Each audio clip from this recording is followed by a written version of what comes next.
So a big win for the Second Amendment is the Supreme Court overturns the New York Conceal law on and really affects most of these may issue states as opposed to the shall issue states when it comes to concealed carry permits. So it looks like there's a lot more freedom for gun owners in the United States. So why exactly is it that I'm still concerned? Jack and I are about to get into it.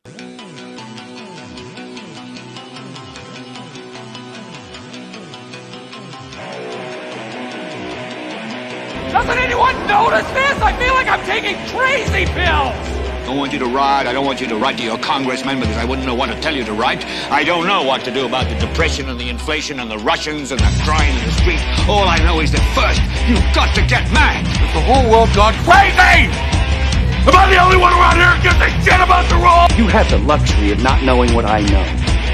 I want you to get up now. I want all of you to get up out of your chairs. I want you to get up right now and go to the window, open it, and stick your head out and yell, I'm as mad as hell, and I'm not going to take this anymore! All right, so for those of on Facebook, I want to apologize. We had another link break, and we ended up streaming for about a half an hour or so to Twitch and YouTube, and it was getting weird. We weren't sure what was going on, and I wanted to correct that, so we did. And we cut it and we came back so that we could get into this a little bit better. And Viola, how are you? Good evening from New York City. Oh, you must be stoked. It's time to go out and buy your firearms, Viola, because it is it is free at last for the Second Amendment. So Jack's going to be joining me shortly. And I think he says he's waiting in the room. I don't see him here. So I am going to send him another invite, and then once I do that, hopefully he will join us, and then we can go forward. So what we were talking about, and we talked about this a little bit on the previous stream, was that I was concerned regardless. Like most people are celebrating. At first, I was celebrating. It was something that, I'm like, all right, yes, like that's another one down. I'm still waiting for the high capacity magazine one to hit the Supreme Court. That's another big hit. But then at the same time, this one didn't feel as good. Why? Because so the three leftist judges all voted against it. Now, we say, oh, well, we're not shocked about that, right? But what that tells me is that we're one rogue Supreme Court away from not being able to exercise our Second Amendment rights. And that's, that's not cool. Folks, give me 1 second. I'm sitting here having Jack blow up my text, and he says he's in my waiting room, but he is not. So I am going to try to invite him one more time, and if I succeed, God bless me, we will have Jack jump on. Otherwise, I don't know. I guess you're gonna be stuck with me, folks. So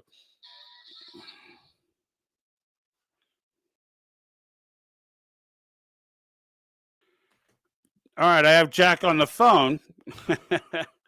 Jack, you're live, so no cursing, no crazy stuff.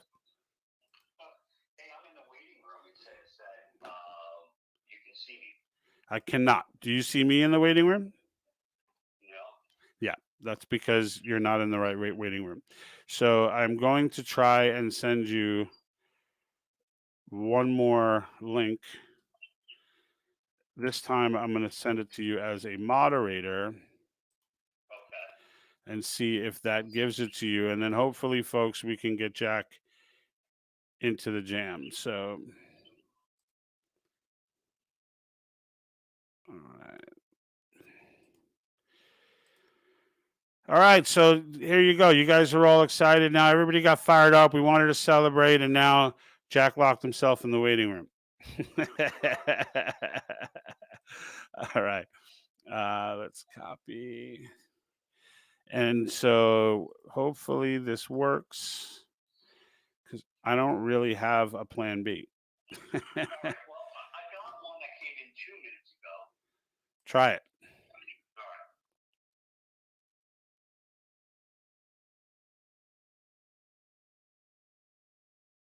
All right. Up.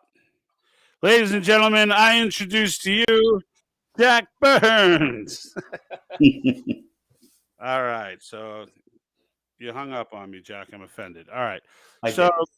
so Jack, we were just talking about this. We were celebrating. We were having a blast. We were getting into it, and then I went ahead and peed on everyone's cornflakes by saying, I was incredibly concerned and being upset over the fact that we're one court away from really losing anything in the Bill of Rights, losing it all.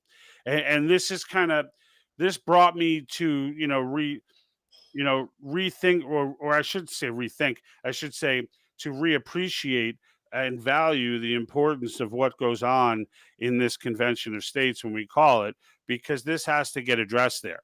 Like it has. Right. We were already looking. We were already discussing, and I've already heard talk of, among other things, right? Everyone's got their wish list for this convention and things that they want, but this is something that's absolutely imperative. Like this is something that's absolutely necessary, is dealing with the courts. Now you may say to yourself, but wait a minute, George, they just upheld the Second Amendment. This is a good court and we're in good shape. And I would agree in the short term. My concern is that there are 3 judges on this panel. And frankly, if Hillary Clinton wins the last election today, we are all drowning in our sorrow and in our beer talking about the fact that we lost the Second Amendment. And this goes back to that living document theory that drives me nuts. And this is what we were talking about in the earlier stream. It's like it's just this idea. And when we did the piece on Antonin Scalia and how like the John Birch Society was conjecture was conjuring up BS to make it sound like he wasn't for convention.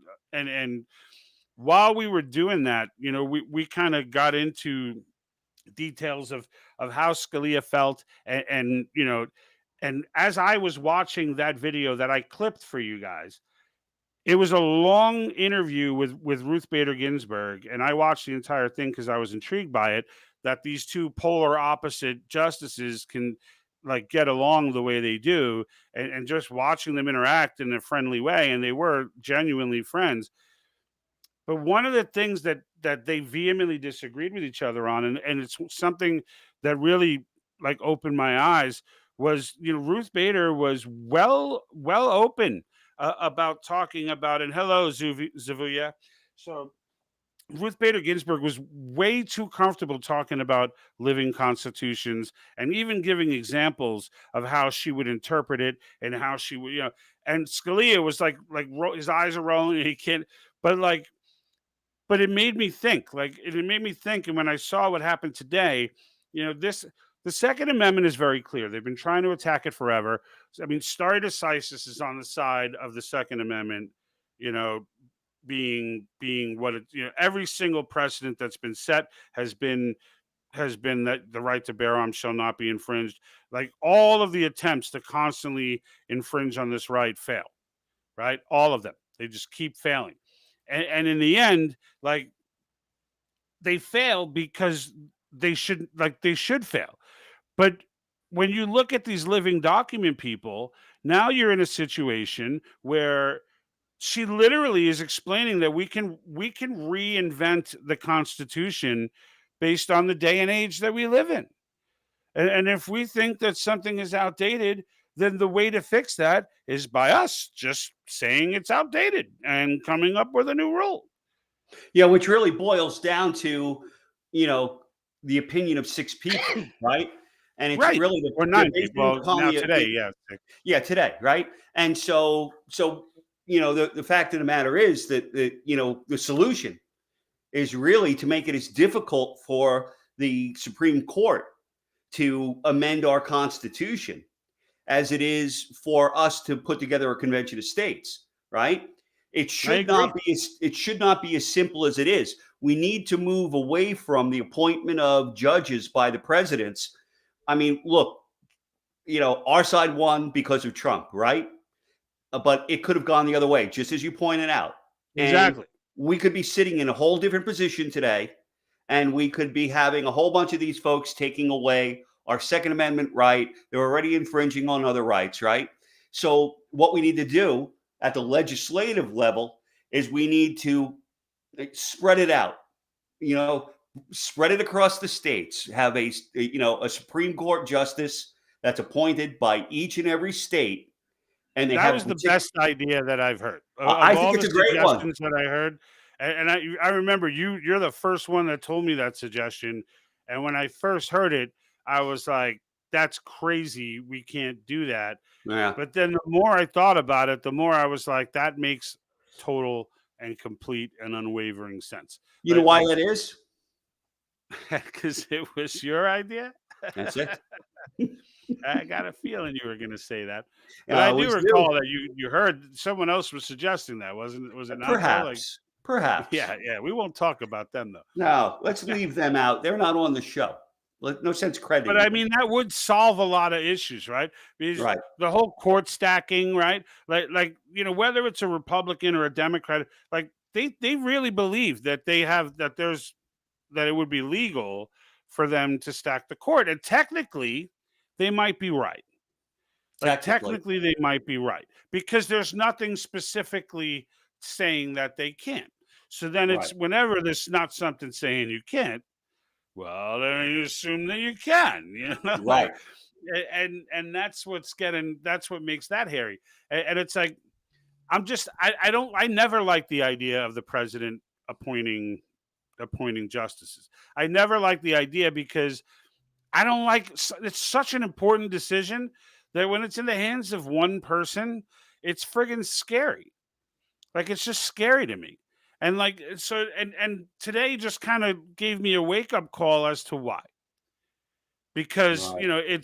it's just a matter of when I look at those justices and I say to myself, all right, these three justices, there are three people who are fairly young sitting on well, two of them are young, two are younger than the other, but basically they're on the court right now, and like their belief is that it's okay to write to re it, if they come like it's not about what the Constitution says, it's about what they believe it should be. And it's like there are processes for that, and they're called things like convention of states and things of that nature. The amendment process in general, or legislature. But it is not from the bench. That is the last place that somebody should be making a change like that, and it's where changes have constantly been getting made. Yeah, absolutely. Their job is there to enforce the Constitution as it stands, and where required, to look at some of those gray areas and make their best judgment interpretation and set precedent. Right? Not to have the freedom to rewrite it. That is not why they have been put in place. That's either for Congress to be ratified by the states, or for the states to be put, to get together, make a determination, and then have it ratified by by 38 states, three-quarters of the states, right? That's the way it's set up, and that's not the way that it's running. Now, so how do you impact that? How do you go? Do you do as I suggest and increase the volume of Supreme Courts, so justices, so that you have one from each state, and then put some type of a term limit on them, not till they die, The and only thing or about the 50 judges, though, dude, like in yeah. my head, I see this vision of like Star Wars, where like big, like high rise with all the council all going all the Yeah, way up, Star and like Chamber. Yeah, yeah, yeah, like yeah. I just have this vision of that, and it kind of bugs me out because I'm like, that's a lot of people, man. Like No, like no. with that many people, like I just think about it, and I'm like, will anything ever get done? Like you got 50 people ruling on something. Like, I mean, it would almost be like a congressional body. It would be. It would be like a congressional body where like Right. everybody gets up, speaks their piece, and da da da da. Like, I mean, it would get really complicated. But in the end, like whether it's that or something else, in the end, there has to be something in place to protect us from Yeah. ourselves, essentially, because these dootaroos that get elected, like, yeah, I have more faith in the conservative presidents than I do the people who brought in Sotomayor and these coconuts. But Right. like the reality is, look, Trump just added in three. How, who's to say, who's to say they don't stack the court, add in four more? Or who's to say they don't turn around and decide, you know what, we're gonna, you know, or two people die or whatever, new president comes in, two people die, another car accident, they, or better yet, they all commit suicide. Right. I say it half jokingly, but it's like, because we both know it's like wink wink, like, like they may very well get suicided, you know what I mean, like, and then what, Right. and then you're stuck with this. Even if we just term limit them and we don't deal with how they're selected, like, that would be scary, because now you're looking at like, they're the only thing. Those constructionist judges right now are the only thing that are friggin' that are stopping, that are breaking up this, that are they're the only thing standing between us and the eventual loss of all of our natural rights. Well, so take a look, and let's not go down the whole abortion route, but let's just look at Roe v. Wade for a moment in those terms, right? So we've spent what, the last 30 or 40 years living at, based upon a decision that was made at the Supreme Court level that ultimately was found to be outside of their jurisdiction, meaning it wasn't really constitutionally defined, and it could not be defined by the Supreme Court. That's what they're saying now, is that, hey, wait, we went down this road and we never should have. We set the wrong precedent. But we've lived through that for 30 or 40 years. Now, again, I'm not going to take any sides on that issue. The fact of the matter But is they've that made horrible decisions for over a century. oh yeah, well, So yeah. I mean, we could go on and on, but this is one that everybody knows, and you can kind of take a look at that and say, okay, that's the model that was set up. A decision was made that is now being looked at as, hey, it wasn't within our constitutional authority. We didn't have the ability or nor the right to rule on that. That should have been left to other legislatures, but not to the judiciary. Ugh, easy for me to say, right? It shouldn't have been left to them. So we are going to be exposed to this until we come up with an alternate method, because sure as the sun's going to come up, that court's going to get stacked in a different way. And even if we have our Second Amendment rights infringed upon, that, and it doesn't last forever, it could last for 15, 20 years, like Roe versus Wade, until things go back around. But we're going to play a flip-flop game. We need a much larger pool that is more accurate, a more accurate representation of the United States, so that, and we need a stronger commitment. How you get this, I don't know, but we need a stronger commitment toward enforcing the Constitution at the legislative level, at the or rather the judiciary level. That's all they should be doing, and it's not up to them to set, change the bar, right? Yeah, and Robert says, why not add Supreme Court Justice Count to Convention of States?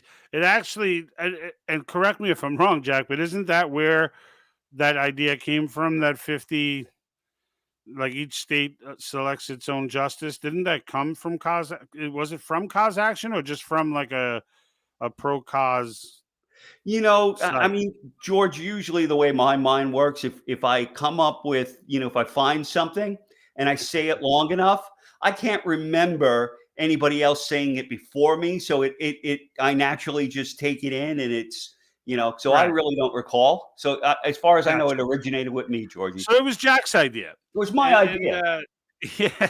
And if it happens, you can all thank me. If it backfires, But I'll figure it's actually been talked about, though. It's something that's out there as Yeah, it one of is. the solutions. I guess, look, my overall concern is just like I want to celebrate because it's worth celebrating. It really is, and I'm really looking forward. The next one up, if you guys are not aware, is the magazine, the high capacity magazines. So if you don't know how that went down, San Diego court of all places. San Diego's always been a conservative city anyway, but the judge in this case defended the Second Amendment and shot down California's 10 bullet magazine law. And I know a lot of my peeps in New Jersey, New York, and such are dealing with the same thing. And then after shooting it down, they sent it to a 3-judge panel in the Ninth Circuit, and they upheld shooting it down. But then the full Ninth Circuit got involved. Of course, we know where that went, and then they went ahead and stopped the ruling. So now we are already at, have been for almost a year, at the point of waiting for this to get to the Supreme Court. So that's the next Second Amendment. That's the next big Second Amendment decision that we're all keeping our eyes open for, because that's another game changer. And frankly, look, when I see the different, when I listen to the different angles, and I read the opinion from the court, Justice Thomas wrote the opinion for this one, and they did use terminology in the opinion to kind of up upsell the stare decisis here, which is the precedent, and kind of really cement that in as to what, because previous courts have all sided with the base, with where most of the people are, is that you know it's clear, the right to bear arms shall not be infringed, but they went ahead and added in, called it pre-existing rights, right? So they talked about in the opinion how they looked into Old English history coming into the colonials and the colonies, and then what the prevailing opinion was then. They factored that in, and they factored in the founders. They factored in the whole nine, and basically stated that they came to the conclusion that these were pre-existing rights that were assumed and then eventually written into our Constitution. So they did that, which made me feel a little better. But at the same time, if Sotomayor had her way, she would be like, nah, they lived in 1770, we're talking the 1700s here, right? So like this is, pre-constitution, old England, like those guys are old and their attitudes are old. This is 2022, and and get into that whole living constitution thing, and you multiply her by 6, even 5 if it's 5-4, and it's poof, your Second Amendment is gone. And then it's Right. like, all right, well, what other amendment can the court just unilaterally strike down? Because doing that, like what the courts, if people are not familiar with what New York was asking, they were they were forcing you to come up with another reason. Like you had to come, basically you wanted a gun. They said, yeah, why? Well, the Constitution says you don't have to answer that. But in the end, they said, we say you do. And that's how it ended up in the Supreme Court. But like they basically made them get, like, saying I want it for self-defense was not good enough. They were denying people who were saying I want to carry a firearm for self-defense. They were basically just shooting down everybody, and like says, cheers, guys drinking in New Jersey for this big win. Yeah, yeah, no doubt. Look, it's a win. I don't want to pee on everyone's parade with the reality check that we're forever going to be one court away from losing the Bill of Rights.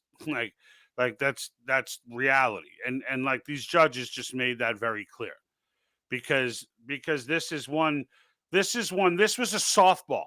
Okay, this was a softball for the court, and they couldn't get it right, right, and the three leftists couldn't get it right, and like, and the thing about it is, then they're not apologetic about it. Read their opinions, like they really buy in to this madness, and so again, we're one partisan president and a few empty seats away from starting to lose it all.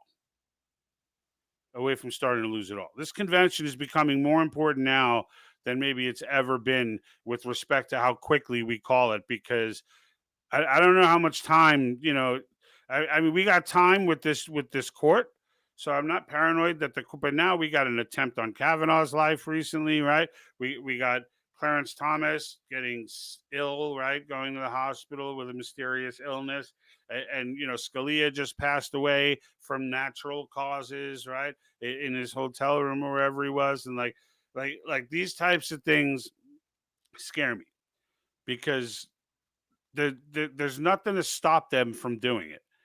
And then now another reason I would say to get this convention called, and I said this in our stream yesterday, was just like Scalia said, set the precedent. Set the precedent for what the procedure is going to be. Like, get rid of all these coconuts and doo-doo-doos that are talking about run. Oh, they're going to run away with it, rewrite the constitution. Like, get through one process, get through one convention, get that done, so that if the courts ever do go rogue like that, that we can assemble quickly. That we can, and again, it's not easy to get 34 states on board. We get that. But when it's something that's bold and clear, like if a court gets together and pulls this living document nonsense and starts pulling the Bill of Rights to pieces, like, we could fix that quickly. You know what I mean? If the nation is in alignment, we can fix it quickly. Like, that's another reason to get this done. It's just another reason to get this done because it matters.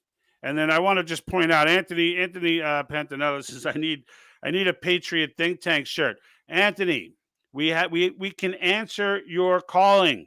So we have recently added in some new gear. Not saying you're the mama bear, but Play Offense Article 5. There are other shirts as well. We've got the Once You See You Cannot See, and then we've got the hashtags underneath: Great Reset, BlackRock, etc. All the things that someone might see that others won't. You can catch our Cause Patriot store. It's an Etsy store. Link to it is right on the front page of our website, www.thepatriotthinktank.com. You can also catch a link for it at the top of our Facebook page, but definitely check it out. We are currently doing free shipping, so appreciate the timing there, Anthony. So, but yeah, check it out. We got a lot of cool cause shirts in there, a lot of cool regular Patriot shirts in there. So, and it definitely would support us, and it would be pretty cool for you to go in there and do that. So we would appreciate it. All right. but back on topic, like, Jack, I don't know. Am I being paranoid, Jack, with the No, whole? no, not at all. I think, Because I feel like yeah, I'm not. no, you're not. I mean, like I said before we broke and came back, is that you know you're showing a lot of foresight. I mean, this is, my first reaction was to jump up and down and say hooray, and then I talked to you and you burst my bubble and I got sad again. And but I'm over that now. Don't be sad. Don't be sad, but I'm over that now because you're absolutely right. We still have a lot of work to do. Look, what we got today was a reprieve, and how long that reprieve will last, we do not know. But in the meantime, I think it's important for us to recognize that it wasn't a forever win. It was a reprieve, and we need to start thinking about and taking action toward some type of a longer term solution that is going to remove the unjustified powers of our judiciary. Stick to what the Constitution says, and that's it. Bottom line. Gray areas, well, if you have to interpret, you do. You set your precedents, but you do not make changes to that. That's not your job. And if it is a living document, it's not yours to burp and to feed. That's for the people. Right? If it is a living document, it's not yours to burp and to feed. Hey, is that a T-shirt in the making? No. Yeah. Yeah. Yeah, and look, these judges have always freaked me out. The leftist ones, and and again, this is a testament to this whole reset thing, where like Sotomayor, like the rest of they're not young, but they're not old. They're not old to the point where they too weren't indoctrinated. Like they came out of these Harvard law schools and these, these crazy Marxist institutions where, like, they come out with all this respect from the title, etc. But in the end, they're just a freaking Marxist, and that's that. So like, and really, that's what that's what it is all about, is Marxism.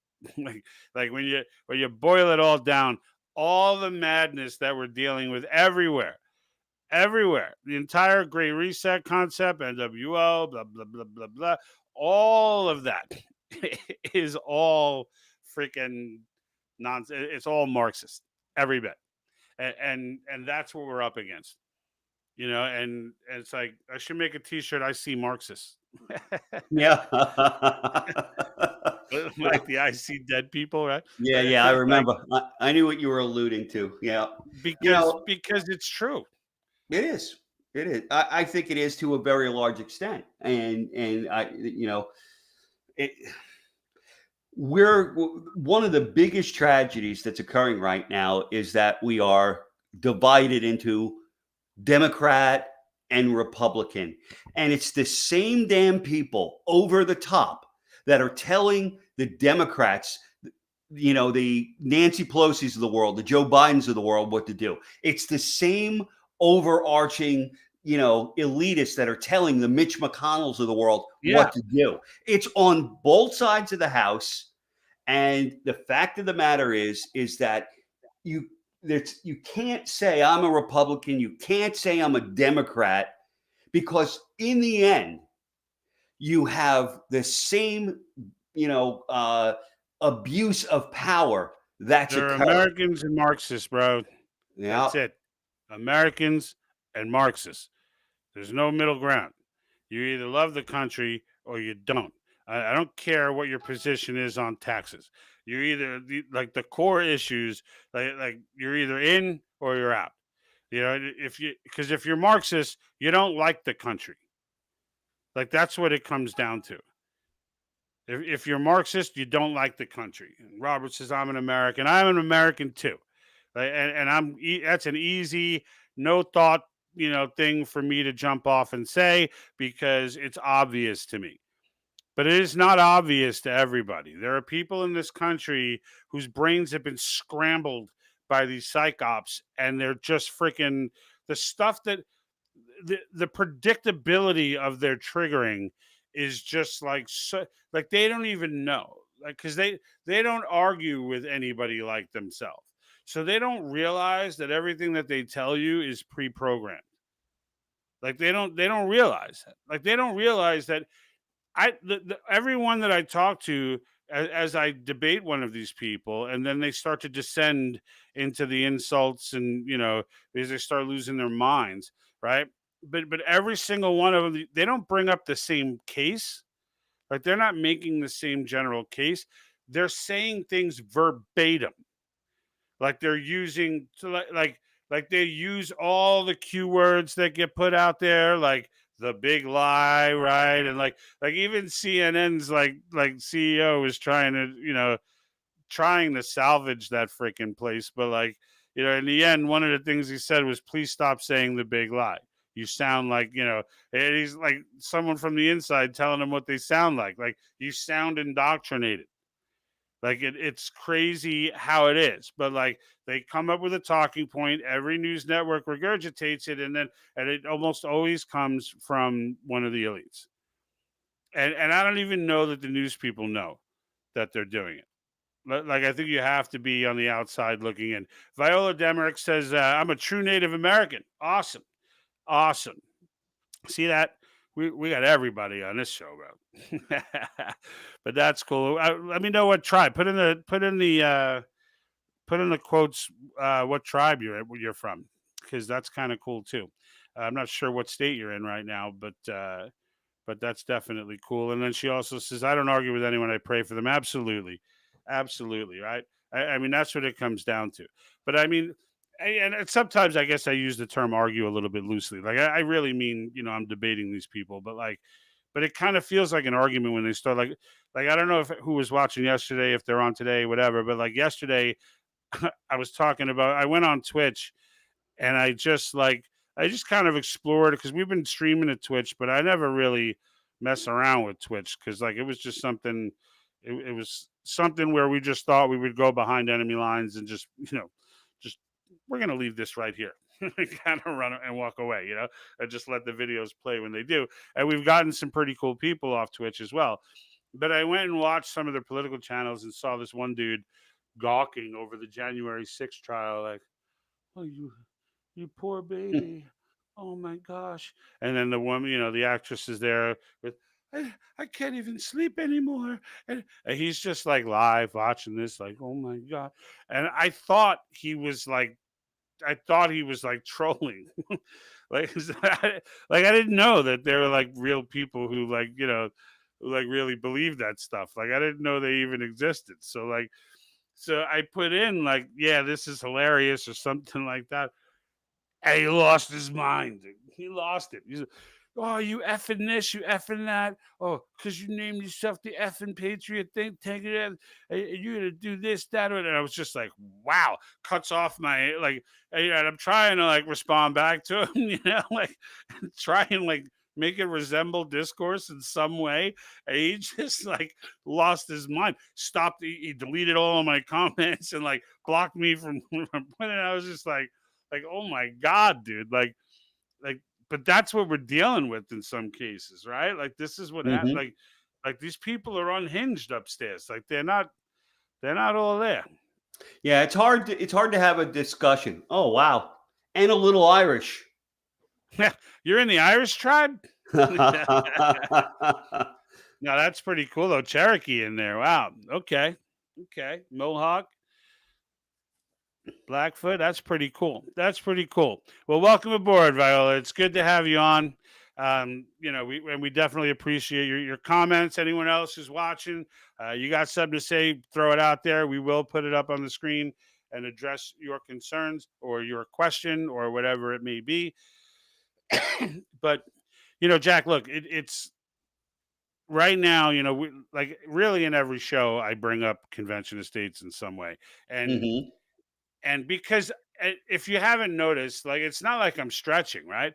It's like it really does apply to like so many issues, the big issues, right? Like the big ones that everyone's like no one can solve because the Rothschilds are in control of everything, and like those people, right? Like those problems that those people think can't be solved. Like it addresses those problems, and whether it solves them outright, you know it goes a long way. It'll move us more. Like in other words, we impose fiscal restraints. It's not like overnight the problem solved. Like we're still gonna have decades of paying off $30 trillion and trying to get the debt back down. But what does it say here? It says awesome shirts. Does that girl come with the shirt? Yeah, no, no, she Oh, doesn't baby, come with the shipping. shirt. She does not for $29.99. That's for sure, and free shipping. so so that ain't happening. The shipping alone would would make it a non-profitable transaction. So but just to get back into it is like you know I guess my point is Article 5 is a big enough deal, and so many people don't know what it is that I feel somewhat compelled to I don't know. I mean, right? I felt compelled to start talking about it all the time on the channel, but now I've done that, and really all I've been getting, and I don't want to say there's no movement because I've gotten a lot of people on board to sign and sign the petition, get to their legislator, learn the difference between state and federal legislators and all that, and those are all good things, right? So, and Viola says, I think we need 15 more convention estates. I'm still learning about all this. Yeah, Viola. So we have 19 on board. We do need 15 more. I believe Pennsylvania and Ohio are coming up, and Iowa is still. There's a bunch that are still floating out there. Like we'll probably, I mean, on the super optimistic side, we can end the year at 25. like Mark Meckler, who's president of Convention of States Action or Convention of States Project. He underscores, says he thinks 22 and 22, so he thinks we'll get another three before the end of the year, and thinks 2024 is a reasonable target to have them all on board. The way I see it though is more the way I see it more is that it really just depends on Biden and Klaus Schwab and Yeah, Soros. they're And they're ju- they're the ones helping us the most. well, I mean, in the end, right? Like, you look at what's going on in Ukraine, right? Like, we just did it. We just did that live run on Ukraine, not on Ukraine, but on the SPIEF, that economic forum in Russia that the United States and Europe decided not to attend, where they pretty much came out and said, Xi Jinping jumps on, other countries are there, and they pretty much made the case that, like, look, told us straight out, we're looking for a new world order, but it ain't yours, and it doesn't involve the United States in the Right. center It's an as Asian the pact. It's yeah. it circles around Asia, right? It encompasses China, Russia, India, parts of the Middle East. That's all Asia, right? Yep. So wow. Yeah, and you know what? Look, none of those people scare me. We scare me. Like, it's us who scares me. It's our government who scares me. It's the people in charge now who's like even Klaus Schwab and people like that. Like, I don't find them relevant. I don't even find the Rothschilds relevant. When it comes down to, because I was talking to someone the other day and they're like, you know, the whole setup of the United States was really, pre-planned and pre-done by and I'm just like, you know what? Like, I was just telling this person, like, it doesn't really matter. It doesn't matter if they believed when they said, even if they did that, and I don't believe that's true, but let's just say that even this dude was right with that, right? That it was some coup and some, grand strategy, and whatever to develop the United States. They still developed it. The Constitution still is what it is. So if they thought they were going to usurp it later because they were going to brainwash everybody and do all the crazy stuff that the guy thought they were going to do, I'm like, but what happens if they don't brainwash everybody? I'm like, then they just created a free country that's going to remain free forever. So, in the end, the people's power is real. Central bank's power is not real. Central bank's power is, and when I say it's not real, I mean it's reversible. So it's not something that, like, oh, there's no way you could deal with the central. It becomes powerless when you pay down your debts. When you pay down your debts, the central bank is not only not necessary, it's actually useless. Because when you're living within your means, and this is, and this is what I was saying about the Rothschilds too. The Rothschilds they're just another really super rich family if the United States is not in debt. Right? Yeah. They Yeah. don't have an Well, army. and You look, know what I mean? Like, they were put off by Lincoln in the Civil War, right? They tried to establish, they tried to take that Bank of England concept and move it into the United States as a central bank. And Lincoln wouldn't have any part of it. And, rumor has it, partly that's, why he was executed. But it put a kibosh on it until, who was it? Well, not Taft. That brought in the central bank. oh, it was I know. I oh, can I see know, his dude. face. This is like rather than Yeah. all right. And now I'm Was it Woodrow Wilson? no, I don't think so. Hold on. All right.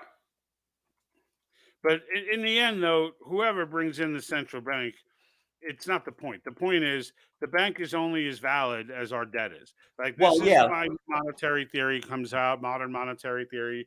This is why Harvard's been pushing this and all the universities have been pushing this for years. Like, Harvard is putting out dozens and dozens and dozens of idiots, economic mental midgets on a daily basis, on a yearly basis, I should say, right? The entire graduating classes of economists who think that modern economic theory is modern monetary theory is legitimate, that it's a feasible way to go. It is not. It is not. It's a And I don't balloon. care if your degree's from Harvard. I don't care. Yeah. It's Like, a it's balloon. not. It's the root of all. Thomas Sowell once said, intellectuals got us into just about every single freaking mess globally that we've ever faced. And it made me think. Like I was like, you know what, this dude is like spot on. Like like how did if you Well, look if back at every single one, who got us into it? Planners. Well, so take a look at this modern economic theory, right? It's not new. The Dutch used it in the 1600s when they were the rulers of the world, so to speak, right? That was the world order. The Dutch had control of the world, its trade centers and everything. What ruined the Dutch? They began to borrow more they began to print and borrow more than there was a demand for. They collapsed. Then we moved into the next reign of the world order, came through England, right? Up until 1945, it was England that was the predominant currency. What happened to England? They ran out of money, the bubble burst, boom. The United States took over. Now we're moving along and we're running that same course. We're printing, printing, printing. Yeah, and it's ridiculous. Oh, And you should yeah. know better. So, Yeah. but look, they haven't always been in place in the United States. They just came into place at the turn of the last century. When we entered into the 1900s, right? We didn't have that central bank system in place during the early part of our of our nation. Hell, we didn't even have taxes, federal taxes until in the, what 1930s or so. So Well, the income tax, you mean? yeah, the income tax. Yeah, but and They anyway, they were this they were stuff is tariffs to us. reversible. Yeah, I think the bottom line is, look, we're on the right track. What we really need is we need to get this word out as much as possible. I would ask the people that are listening to us, when you're on other social media platforms, start asking people if you believe in Article 5, start pressing Article 5. If not, throw it into some conversations that you're having and start mixing it up a little bit. If you need to get educated, send George and I notes and say, "Hey, Yep. I'd like to do some You will one-off work with engage. you guys." Yeah, we Have them really get on. Tell them to come on. Look, we're going to be on every Wednesday night.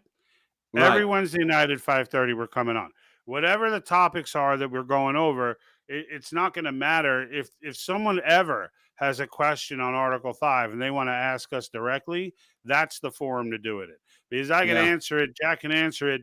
Right here on video. The same way we're putting your comments up, we'll put theirs up. And that's something that's easy to do. But if that's a thing you can't get on, they can't whatever.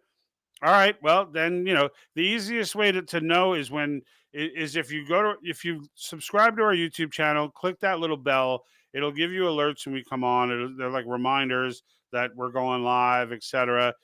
Facebook. We've been having issues with Facebook. I got to take it up with the people at Melon Software because I don't know what's going on, but clearly there's a gap. Every time we try to get on, it kicks us off. We'll figure it out. Shari Briggs, I'm black. Oh, really? I'm Blackfoot and wee bit Irish too. Love my ancestry. So we've got two Blackfoot, or is it Black feet at this point? I don't know. So, but anyway, awesome. Definitely be proud of your ancestry. I'm definitely proud of mine, and mine goes back mostly to Italy, but we've got Italy and Greece really. So really Mediterranean. Um, got that Mediterranean flavor going on. But yeah, definitely proud of all that. Definitely appreciate that. Thank you, Sherry. And look, make sure you guys follow. Make sure you share our content. Facebook, YouTube, even Rumble, etc. They're not big on distributing our content. Rumble because we don't have that big of a following there, but we're like 14 subscribers or something away from our cool 1,000, which is what we wanted to do in our first year. It took us about a year and a month or so, but whatever. We're just about there. We'll be there in no time. So, and that's without distribution. So that's thanks to everybody who watches, and we definitely appreciate that. We appreciate the engagement. We appreciate all of it. So, All right, Jack. If you don't have anything else, let's. I know I'm ready to. I'm ready to go have a beer and enjoy this victory, and try and forget about my psychosis for future events with these Dutarus, and just kind of take the moment, celebrate the wins, right? Yeah, And well, it was a and good so call, though, George. Good call. I mean, I think it was important for everybody to have this conversation or to listen in on it because it is something to think about and it is a concern. So, but it's like you another said, angle, right? It's yeah, another angle. Like, celebrate but don't sleep, right? Trust but validate. yep, So without a doubt. Yeah. So, folks, I appreciate you jumping on. Those who didn't catch it earlier, we've got new T-shirts in the T-shirt store. You can catch that at the front page of our webpage. Is a link. That's www.thepatriotthinktank.com. And so, stop in. There's free shipping right now on everything in there. So definitely go and check it out. If you're watching on YouTube, please make sure that you smash that subscribe button. Drop some comments. That helps us get distributed there, and the subscribe button is more so, because we are 14 away from the coveted first 1,000 subscribers. So we just need a little love to push us up there, and get that done to get that done and kind of check that next box. So, Jack, if you don't have anything, I think we call it a day. I think so. Excellent. We'll see you guys next Wednesday. Until then, we'll be putting out some separate videos, probably one each week, and then every Wednesday we'll be on live to have the conversation with you. All right. Have a great day, guys.